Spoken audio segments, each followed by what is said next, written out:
you don't need a videographer. Yeah, it's like a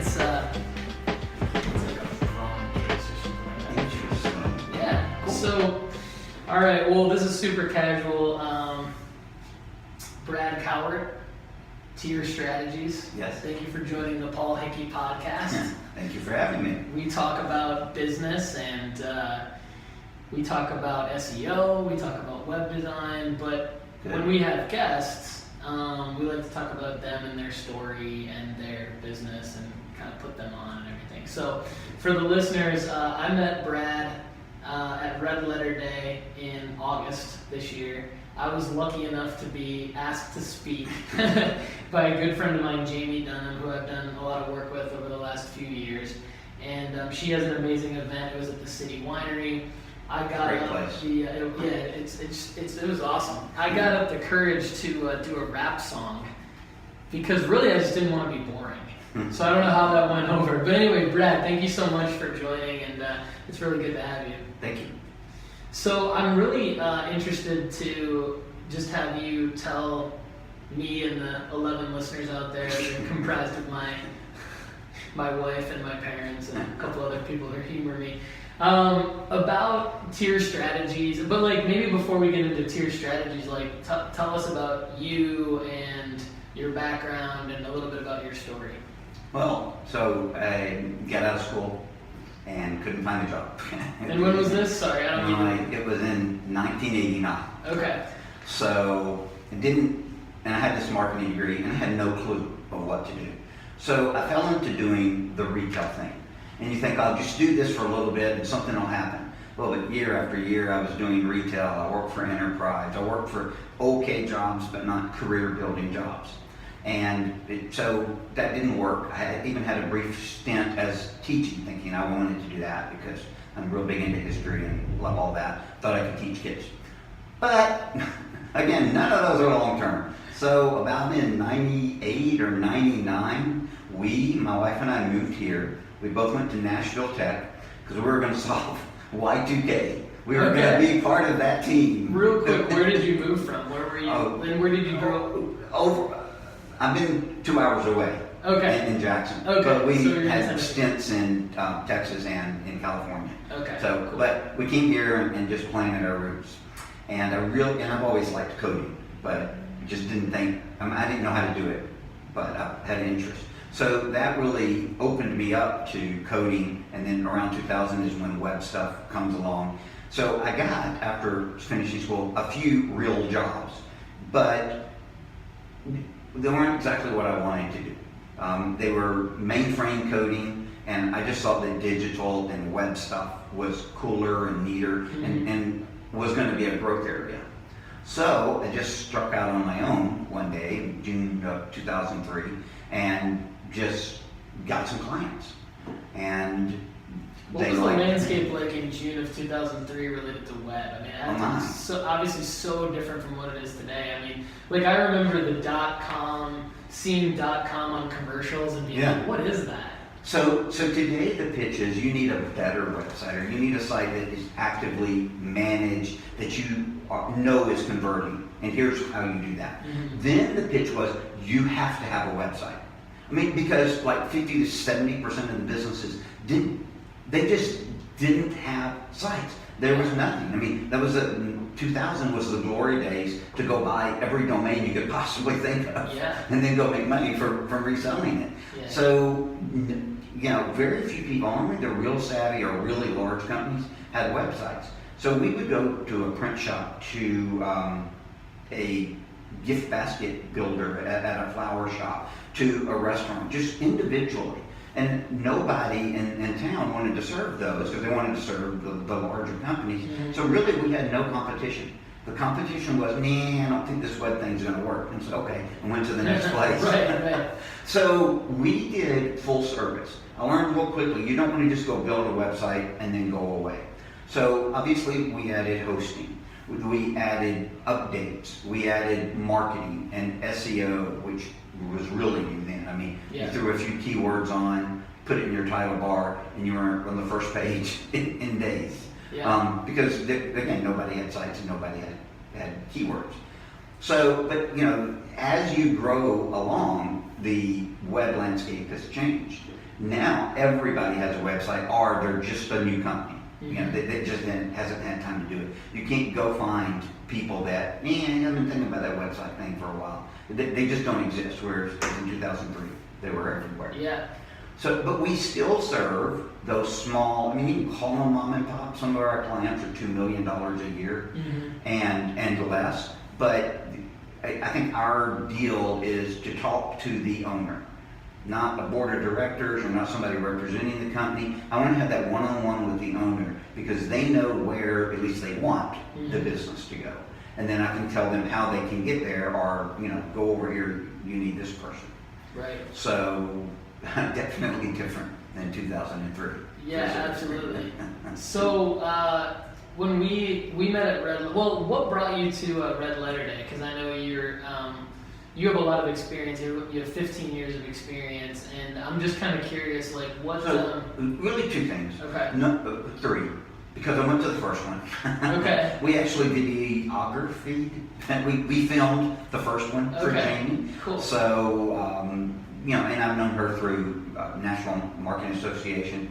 So just that relationship. But the knowledge was a big thing as well. Okay. Because people are talking about topics and seeing their passion like you, rapping about data-driven stuff. That's really cool. Okay. It's not some dry, boring recitation that, oh my gosh, turn to page 3. It's real and lively. So I really like that. But the biggest reason is the reason that I want to talk to you. Okay. Awesome. And not just you, but anybody. Yeah. I sit in a little house office, 3 steps from a bedroom, and I work really, really hard. And I can Skype a few people, but I sit in that room all the time. Yeah. And I become real myopic there, just doing the repetitive task, and then it's kind of dark, I'll quit. But meeting people and talking about their struggles or their triumphs, just seeing what their passion is or what their thing is for business, seeing if there's a way that I can fit in, that rejuvenates me totally. And I forget that every time after I talk to somebody, and it always is like fresh, like a new idea. So I know I'm gonna write it on my hand. Is it like to me? It's like the analogy would be if I don't work out for a long time, I forget what it feels like when I'm done working out, and there's like that runner's high or whatever, the adrenaline, and you're like, it's kind of. I do get that too, because I have a tendency to kind of like want to just sit in the dark room and get work done, and then when I go out and actually. I will listen to like Wu-Tang Clan before a meeting or a presentation because like I don't necessarily want to go do the presentation, but I have to get myself pumped up to go do it. Yeah. And so it sounds kind of like you have a version of that as well. And then when you go out there and talk to people, it's rejuvenating, like you said. Yeah, and you just have to make time to do that. I'm sure everybody's heard the axe story. Real quickly, the new woodsman goes out and he chops down a ton of trees that first day, and he's like, wow, dude, you're really on fire. His boss is great. And he chops down a few less the next day, but it's still above quota. But every day he gets worse and worse and worse. And the boss says, what's wrong? What are you doing? And he comes to find out the guy wasn't sharpening the axe. He was just trying to hit harder.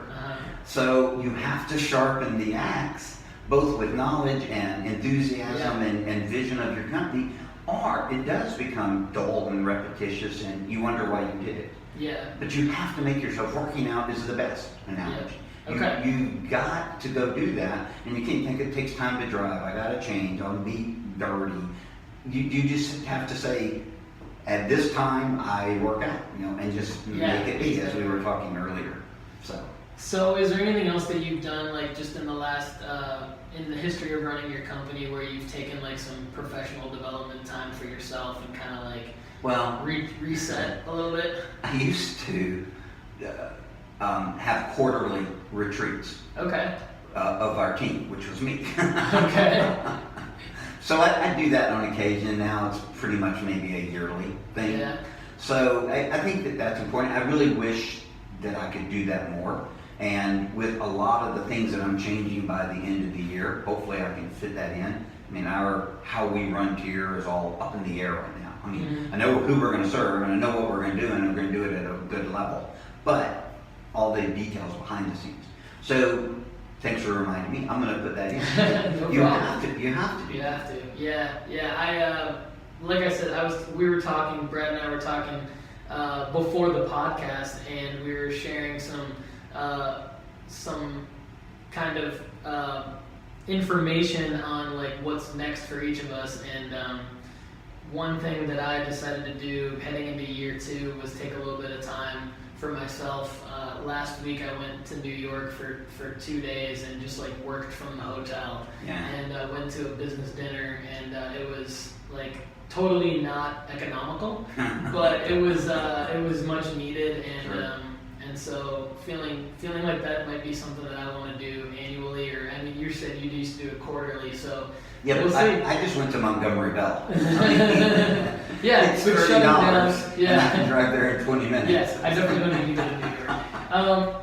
So I am super excited to be talking to Brad Cowart today from Tier Strategies. Like I said, he and I met at Red Letter Day, and it was really cool afterwards. He came up, we were just at a table with my wife Kate, and who works at Data Driven Design, and some other great people. And Brad started talking about WordPress. And so, Brad, what did you tell me about WordPress at the I'm Red going to Letter Day? say, it's the second worst thing ever to happen on the internet, right after spam. Awesome. I think I love that he went there, because you actually, when we met, you actually said, I hate WordPress. Oh, okay. I think were your actual words, which is pretty similar. So, and then I said, well, I've got the WordPress logo tattooed on my back, which I really don't, but the joke's always been with my team, since I started like really in the digital agency space in 2011, that I have WordPress boxer shorts and I wear them every day. So anyway, I love WordPress, Brad doesn't, and so we actually just started joking around at Red Letter Day saying, and I was like, I need to have you on a podcast and we can do like a WordPress, pros and cons and everything like that. But instead of doing that today, maybe we'll do that another time.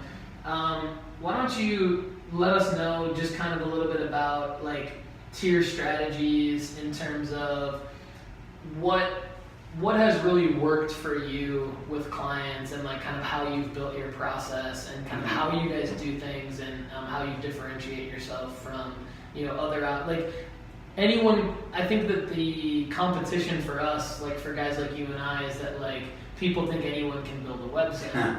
And so it could be like, I always use the just kind of like embellishing a little bit, like the high school kid down the street can do it, but then you've got Squarespace, and you've got all these other options, Shopify for e-commerce and stuff like that. And so being that I like where your head's at with small, like I guess quote unquote small businesses, because I believe too that like talking to the owner, like it drives me nuts to have to go through multiple channels of approval for anything. Yeah. And that's why, part of the reason why I started Data Driven Design is because the data can help people get on the same page if you use it the right way. And so those engagements for us are usually reserved for the larger budgets and larger organizations that need all of that to get to the launch of the website. Right. But like I, like you, much prefer just the smaller businesses where you can make quick decisions, get a work product out there quicker, and do the digital marketing that can show the results faster. And so tell us a little bit about how you guys do it. Well, first, your company name is great. Oh, thank you. I mean, it's alliterative, and it juxtaposes the creativity with the analytical and puts them all together. So that's really kind of what we're doing.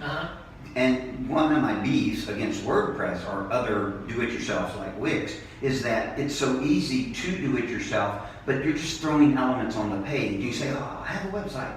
A website is not that.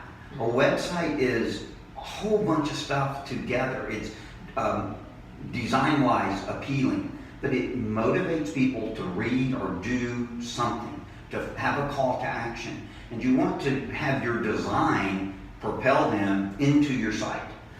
And again, with a call to action, or read this, or fill out this form, or get more information, or even more detail on how this thing works. And do-it-yourselfers don't really know how to do that. I mean, you know, anybody can cut grass, but if you get a really good lawn company to come and cut your grass and do your hedges, it's just going to look better. Right. So that's one of my things. But I think that custom solutions are another big thing. Every client is different. So we try to make a strategy for each one. And I mean, there's somewhat many ways that are different. One is budget. One is knowledge. We've got a guy that talks analytics with us as good as I do almost. And then we've got a few people who just say, Brad, we trust you, go do it. And they don't even follow up the reports, which is a little annoying. But, you know, everybody has their own different thing. And each business, you know, not everybody needs Facebook ads, but the people who need them really, really need them. So it's the customization, and I like to say real personalization. I mean, we're really going to go to bat for you. And that means, oh, here's a great example. We're done with a site. We're ready to go live. And I didn't like it. Not the design, I just didn't like the thrust. I didn't know if it really represented what the client wanted, because she was real nebulous through the whole process. And this happened 2 Fridays ago. Well, 1 Friday ago. So very recently. And I just told her, let's sit down and we're going to have this conversation and we're going to rescope the site. Design mostly is going to be the same, but the entire content plan was changed. And we're talking a 40 to 50 hour change. And I charged her a very little amount of money, basically just to cover our time. So I'm not working for free, but you would laugh at what I told you. I charged her. But I felt that we owed her that because she needs an awesome site. And yeah, we had met the contract terms and all. We could have just gone away, but I never would have felt good about that. So we are doing a whole bunch of work that is not going to have a payoff today, but she's going to love her site. And actually, it's going to be one of the better examples that we can show new clients with the changes that we're having in our company. So you invest now, and it'll pay off later. But the personalization, talking to clients, being where they are, relating to them on their terms, and then just doing excellent work is what sets us apart. I mean, there's, I don't know, 30, 40 companies, maybe more, that will do a design or do SEO or they're doing AdWords or content. You know, there's tons of companies out there. And everybody is good. I haven't found a company that's bad, but they each have their different focus. You know, we focus on large companies, or you know, we want this type of an account, and ours is personalized service to the business owner, and build that relationship, and money will come if we do our job right. Absolutely, I could not agree more. Talking to Brad Cowart from Tier Strategies here in Nashville, Tennessee. This is the Paul Hickey podcast, and we're talking about web design and SEO and analytics and business in general. And Brad's making some really good points about just needing to listen to the client and almost make decisions based on not necessarily what is going to look good now, but really drive business for them in the future. And from my experience, even though it's not in the scope of work always for anything past the launch of the website, I feel like we're always on the hook for what happens after the launch of the website. And so the example that you were just talking about very much resonates with me in terms of having the foresight to be able to say, here's how we need to adjust your content so that you can actually get something out of this investment. And then from there, you've done the right thing. So from there, you know, based on your experience, that it's going to come back around to them, and then it's going to come back around to you. And so I guess my next question is around, like, what I'm curious about are the victories and any pain points around like the ongoing work, you know, because I think, like, for me, and I guess I'll just like qualify that question, so like, or add context around it. So for me, I've found that I've really enjoyed sitting down and building a strategy and then building a website and then delivering that, because there's the deliverable of the website, and then there is the ability like a couple months after to look at the analytics and be able to say, okay, we said we were going to lower the bounce rate based on these factors. We launched the website. Maybe a quarter after that, 3 months after that, we can look at the analytics and say, we did all work together to lower the bounce rate, which basically means we haven't done any digital marketing, but we've increased your engaged users because we've lowered the bounce rate. But then you and I both do a lot of ongoing digital marketing, and that's to me, it's a whole other set of pressure that comes with, I'm paying you X amount, you're also advising me on digital media spend, so there's that. And then so the return on investment for the client sometimes gets really, really hard if it's, in my experience, months 3 to 6 to really show anything revenue-wise. What's your experience been like with SEO and Google AdWords and social media marketing or anything like that? So our big focus is increase your rankings initially. So if you're number 11, you might as well be number 1 million, right? Very few people go after the first page. So whenever we start, we want to get that client site on page 1, because you're not going to get visitors otherwise. So that's a lot to do. I mean, it used to be much easier to do SEO. Now it's harder. Everybody's doing it. The level of knowledge has risen tremendously. So our long-term focus, though, is to, once you're having the views that you want, because you're on the first page, is to start analyzing that traffic. People spent this much time on this page.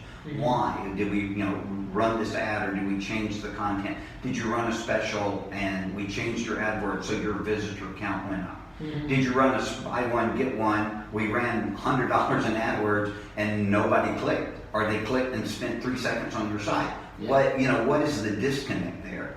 And it's not a formula. It's not accounting where the numbers in the column add up and that's your profit. Because something crazy, it could be a technical issue that your site was offline and people clicked that AdWords and they went to the wrong page, which has happened to us before. You never know. So you always have to think, which for me is the fun part of business. It's stressful, but if you're good at it and good at figuring things out and know where to look to figure things out, and then you fix it, then you look great and it's a hero. I love it. But you have to compare. You have to have, and we do a lot of reporting and saving those reports so that clients can look back over time. Instead of 3 years down the road, they say, well, what have you done for me? Especially the ones who don't follow up all the time. And they go, I think I'm going to drop you, which is okay, but you were at number 318 on day 1, and now you're holding down number 3 or number 1. We've increased your traffic, increased engagement, all these measures of how much your marketing has benefited your business. And if you want to unplug that, that's great, but you have something to go back to. Absolutely. Explaining the world of all the stuff that we do in marketing to the bottom line to the client most times is a very difficult thing. That's actually exactly where I was going to go next, because you and I were talking about before the podcast, we were talking about educating people in various ways, different kinds of people, whether they be college students or entry-level potential employees or marketing directors, CMOs, VPs. They're all coming to different classes, and like you and I, they're going to look for, how can I sharpen my skills and that sort of thing. And so my question is, how much time and effort do you spend educating your client on what you're doing for them, SEO specifically, and why they need it? Is there a gap? Is there a knowledge gap that you find consistently with clients, and how does that typically play out for you? Here's a good example. You go to the dentist. You have teeth and a gum and roots. Mm-hmm. That's probably about it, and you know it hurts, Mm-hmm. right?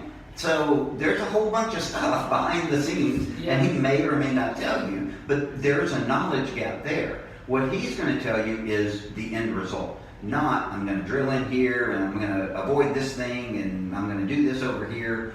I'll go to that detail. I love it. I mean, I'll talk all day to a client and explaining all the ins and outs. And as I told you, we have one client who loves that. But most clients don't want that. Mm-hmm. They don't want to know, they don't even care about bounce rate. They just want to Yeah. know how many people converted, or even a number count of how many people came to our site. Or we were 8 and now we're number 5 in our ranking. Yeah.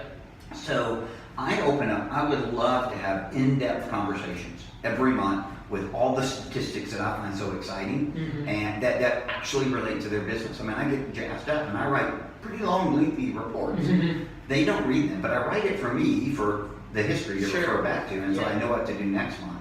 So very few take the deep dive. So figuring out what that one person wants, what are their measures of success, and then delivering that. We have one guy, all he cares about is rankings. Okay. His phone is ringing, his ads are doing great. I mean, there's a lot of other measures, but he's held number 1 rankings for 13 words since 2011 at number 1.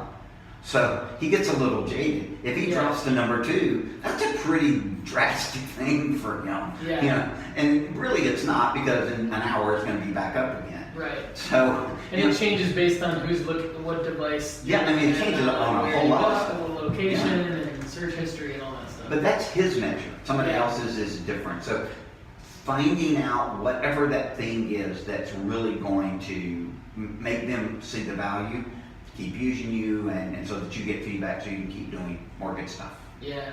And you've had a pretty amazing client retention rate for the last 15 years, it sounds like, just based on your ability to do all of that. And talk about real quick about just kind of trying to scale the unscalable, like with you, with you and your time and like your team and all that stuff. Like, See, can you just talk about that a little bit? That's the wall that I can't climb. I mean, I've been trying, and we've done well. I never wanted to say, oh, it's just gloom and doom.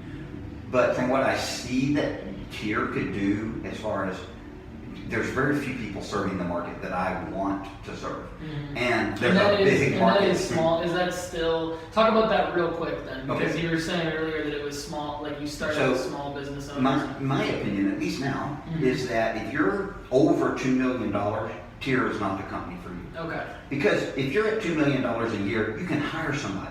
Yeah. Okay? And large companies, HCA, they have ad agencies of record, as we talked about. But this guy who's built this business with 5 people or 10 people, and he's managing it and fingers in all the pies, and he's really, working that business, that's who I want to relate to. Number one, he's like me. He's entrepreneurial, and that's just lights my fire to be able to help him. And I know he's engaged versus some board of directors over here that they're not going to be engaged with me. So that's who I want. Now, 2 million is an arbitrary figure, Okay. but it's in a sweet spot where you feel like that revenue number is going to represent a certain type of company under that versus over that. Correct. Yeah. And I mean, most of our clients are significantly lower than that. And again, nobody's helping them. Yeah. So I feel like I have to. Yeah. No, I mean that's something that I feel like is definitely an amazing business strategy, and also like something to get passionate about, something to keep driving you. And then one thing that I thought was interesting about you when we first met was like the custom solution. So I'll just bring back the custom solution. So my experience is typically that, the WordPress and I love that you brought up, so just for the record for everyone, I'm not a huge, I'm a huge proponent of taking anyone who's on Squarespace and Wix and any of those other do-it-yourself platforms and putting them at least into a platform like WordPress where you can have more of a custom site, but with the open source ability to have the framework behind building the content management system. Correct me if I'm wrong, Brad. I feel like from talking to you, you have so much experience building custom solutions that you almost have it down on the content management side to where you don't have to reinvent the wheel on a basic website. Is that right? Yeah. Because what I thought was interesting about talking to you is that you were saying, well, wait a minute, Paul, like I do custom, but it's still as inexpensive as a WordPress solution. And that's where I feel like that's where we connected. I'm like, okay, we both want the same things for the client. Whereas my previous experience with companies who wanted to do custom all the time was that it was just kind of a way to get the client in their back pocket around like, you've got to go with me forever type of thing. Right. So am I on the right track where you're different on your custom? I mean, that's what intrigues me about you and your solution. So I do want them to stay with me because I'm in business to help them. And if money happens, that's great. Maybe that's a bad reason to be in business, but I mean, just that's the reason. No, I like that. That's what I want to do. Yeah. We have such a huge code library that we can customize. So if I'm going to build an e-commerce, I've got 80% of it written at the start. Why should I charge people for that 80%? Right. It's already done. We know that this part works. There are parts that are changeable and customizable, but I don't have to put in boilerplate code. I didn't have to recreate the data model for their product. I know how to do it. And even if there are changes, I know how to work inside that template that I have or that code library to make it happen. And I think everything should be affordable. I think there are people who gouge all the time.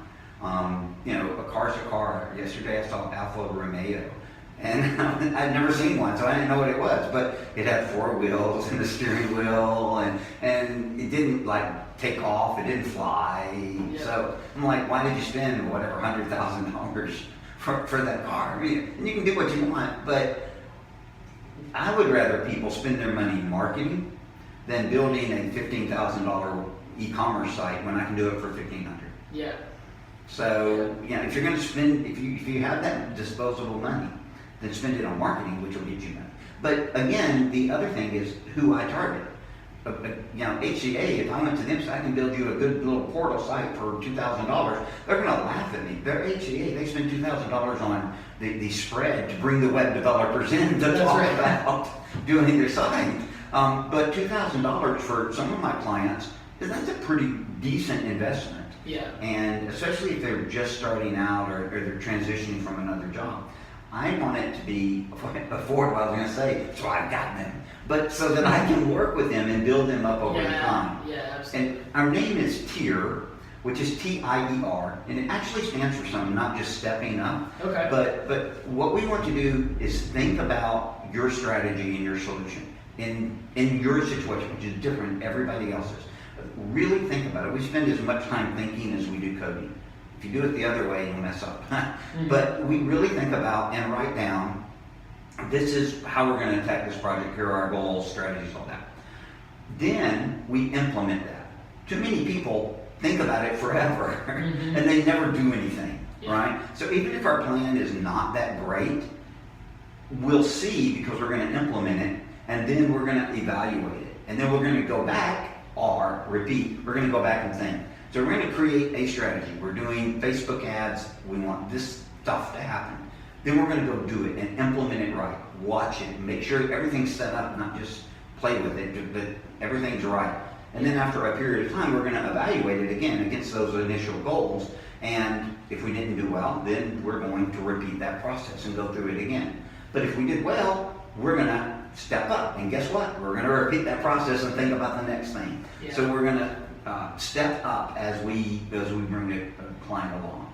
I'd rather than pay us $800 a month for a long term than spend $8,000 or $80,000 setting up a marketing campaign and then I walk away and never do anything. And one is way more profitable, but the other is more real.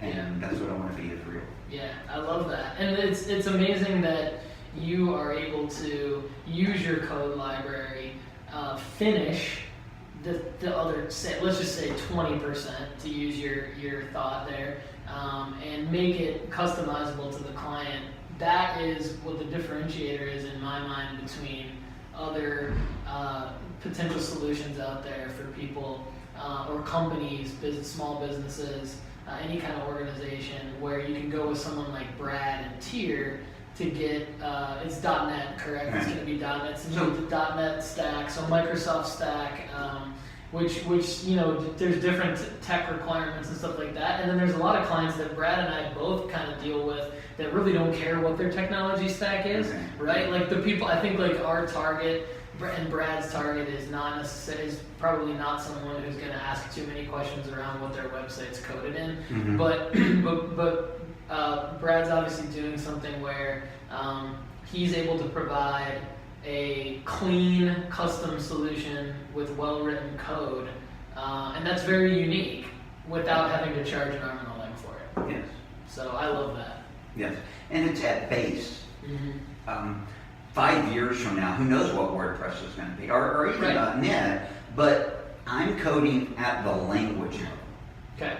And anybody who knows .NET can go in and can fix it up. So I can easily turn it over. That's right. Yeah. And so you put it in source control if a client needs to do something for whatever reason. Yes. Which you hope not. I mean, that's not your goal, obviously. No. but just know, I think it's important for people to know that it is like if you go with someone like Tier, you will get the same type of situation where if for whatever reason you need to move your site, there's a way to put it in source control easily, and there's other, and it's in a situation where anyone who is worth their salt on .NET can jump in and do whatever you need them to do moving forward. Right. Do you have any of those conversations? Like how often do you have a conversation like that, just out of curiosity? But on the other side, Yeah. from people who are coming from and I'll explain all this stuff, and somewhat PHP and ASP and WordPress and all this stuff is somewhat of a religious thing, right? This is what I believe. It's not necessarily reality. Yeah. Who knows? Hence our initial conversation where I was like, yes, I love this guy. He hates what I love, but I still love him. So I explain why. I just don't say, well, boom, this is what we do. And I turn away clients. I don't know that I ever have, I probably have. Anyway, if they don't want what we have. And in the past, I made the mistake of saying, oh yeah, I don't know anything about PHP, but I'm smart, I can learn it. That was a mistake project. It didn't work out well. Because I know ASP. And PHP is great, I love to know it, but I'm so good with ASP and so much of our code base. Why do I want to step outside of that for one client when there's other developers that can do that? If somebody wants something quick and dirty that they can easily maintain, well, then WordPress could be that. And I know you can customize WordPress a lot. So my experience with customizable WordPress is nil. So I don't know what all you can do. I just know you can do a whole bunch of stuff. But you got to let them know what they're getting into. And the way I feel it, a client for me, and I looked it up, is very different than what the term means today. So it comes from like Roman times and through medieval times. A client is someone that you take care of. So if you're the patriarch of the family, you're going to take care of them when they need help. And they owe you maybe fealty, or they're going to give you some of the produce of the land, but you're going to defend them. You're going to provide real justice. And it's almost paternalistic of a feeling that you're going to protect and soothe them and move them through this process. And that's how I really, really feel about our clients. If one ever leaves us, which is like very rare, I make sure it's because of some other reason than we didn't give service. And when a client is number 11 and they move to number 8, to me it's like I moved my website. I mean, it's that personal bond. Yeah. So client to me means a very different thing than just, oh, we've got 300 clients, we can lose some.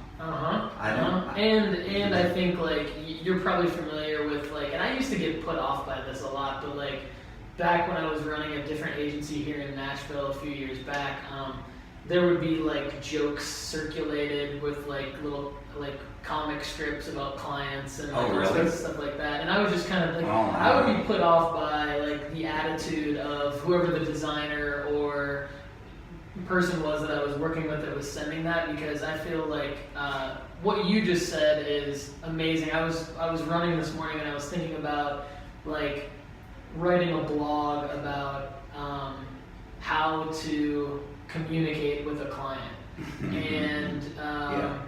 and so that could go in any number of directions. But I kind of felt myself going definitely more towards your side. We laugh at clients sometimes. Once, many years ago, before, and I don't know what it was, 2007 or 8. A lady, and I don't even remember what the problem was, and it was a nice lady, whatever, and she said, well, just call Google. And Google had no customer support at that time. And now they do. I mean, you can just call. But this was several years ago, and it was just so funny. It's just like, just call the president. If you just can talk to him, I'm sure that he can fix up this. And it was just very funny. Now, we fixed her problem. We didn't call Google. But anyway, clients say some weird things because they don't know. And, that's an education point. If they're willing to listen and, you explain this or that, and then they know. But, sometimes the office is funny. Things happen. So that's awesome. And I think that there's so many different ways that we can help each other out. My goal, I did not come into this podcast thinking this, but I'm just going to say it right now. I feel like I want to send every bit of ASP.NET work to you. And then do that for a long enough time to where you feel at some point like you would want to send every bit of WordPress work back to me. Because I just feel like what you've said, the reason why I'm saying that is because it's clear that you are passionate about just building a solution that's right for the client. And it's just nice to know that there's someone that has that same feeling that is in a different platform, because a lot of times we do get asked, like, do you do ASP.NET? And I don't have a solution for that right now. There you go. And so I think there's an opportunity there. We're not going to do WordPress. WordPress as a blog works, and we do some blogging there, but that's very limited. I mean, it's one page, you just put in your content. So we're doing that, and we're doing SEO for a WordPress site. But as far as building, I don't have that expertise. Why should I do that when you can do it better and cheaper?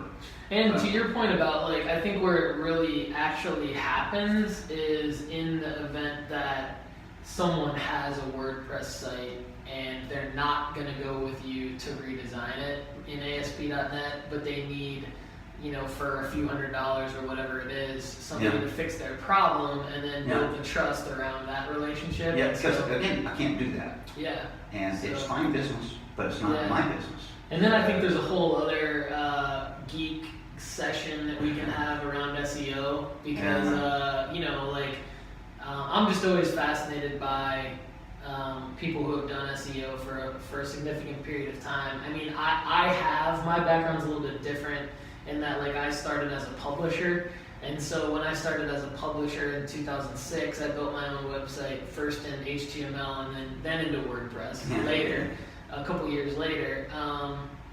I had to do SEO just to basically, like, survive, so I'm self-taught with SEO, and then obviously, like, through the working for clients, or, I kind of call it serving clients, like, and that kind of goes with your definition of it.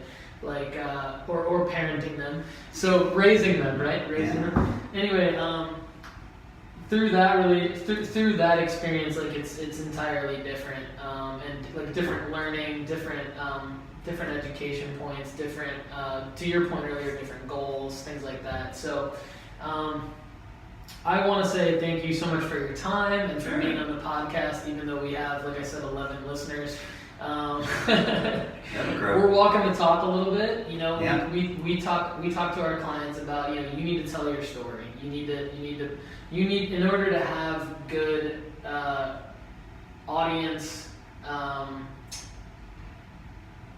in order to build your audience, in order to generate qualified traffic to your website, you have to be telling your story and you have to be putting out good content, and that will help your SEO. I mean, that isn't the only part of SEO, but it is a part of SEO. And so in part of doing that, we have to walk the talk. And so the podcast and the blogs and everything like that we're putting out, in my mind, it's multi-purpose because we're able to meet people like you. We're able to generate some content that's hopefully helpful for people, and be able to show clients like, hey, we're doing what we're telling you to do. And so again, thanks for joining the podcast. You're more than welcome back anytime. I know your time is super valuable, but thanks again. And tierstrategies.com, Brad Cowart, 15 years of experience, someone that I have a lot of respect for. Thanks again for listening to the Paul Hickey podcast. Hope everybody has a great day.